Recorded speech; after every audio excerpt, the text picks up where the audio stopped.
স্বামী মনের মতো মানেই জীবনটা স্বর্গ। কি বলো? তোমাদের কি মনে হয়? মানে যে মেয়ের স্বামী ভালো সে মেয়ের তো পুরো চান কপাল, তাই না?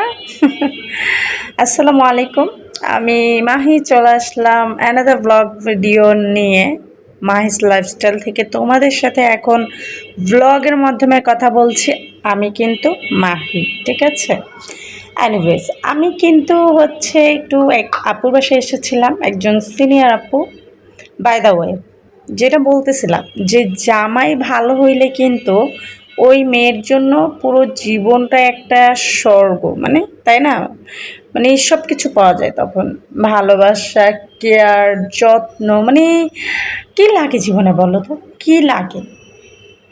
এই যে দেখো, তোমাদের ভাইয়া কিন্তু আমাকে প্রচুর ভালোবাসে এবং আমি কিন্তু আলহামদুলিল্লাহ তার থেকেও তাকে বেশি ভালোবাসি।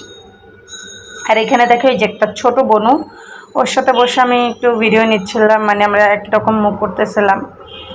আমার কিন্তু বয়স কম হয় নাই ভাই, বুড়ো হয়ে গেছি। মানুষ বলে না কুড়িতে বুড়ি, কিন্তু বুড়ি হওয়ার পরেও না আমার সেন্স এখনও সেই বাচ্চাদের মতোই। মানে আমার বিহেভিয়ার সব কিছু কেমন যেন চালচলন বা বাচ্চাদের মতো।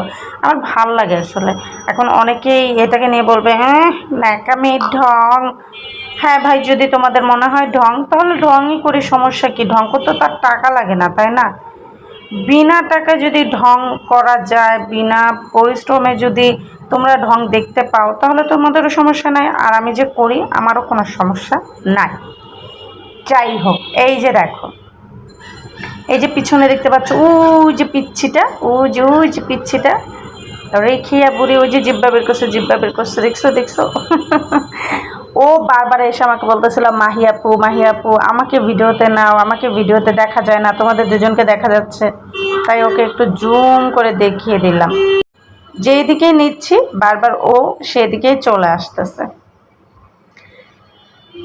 আর আমি এখানে আসার একটা কারণ হচ্ছে, এই আপু হচ্ছে আমার টেলার আপু। ওনার কাছে আমি সবসময় আমার ড্রেস বানিয়ে থাকি। মোটামুটি খুব ভালো ড্রেস বানায় উনি, তবে তেমন স্পেশালিস্ট না ড্রেসের জন্য। মোটামুটি মানে বাড়িতে পরার জন্য, রাফ ইউজ করার জন্য যে ড্রেসগুলো সেগুলো সে খুব ভালো বানাতে পারে।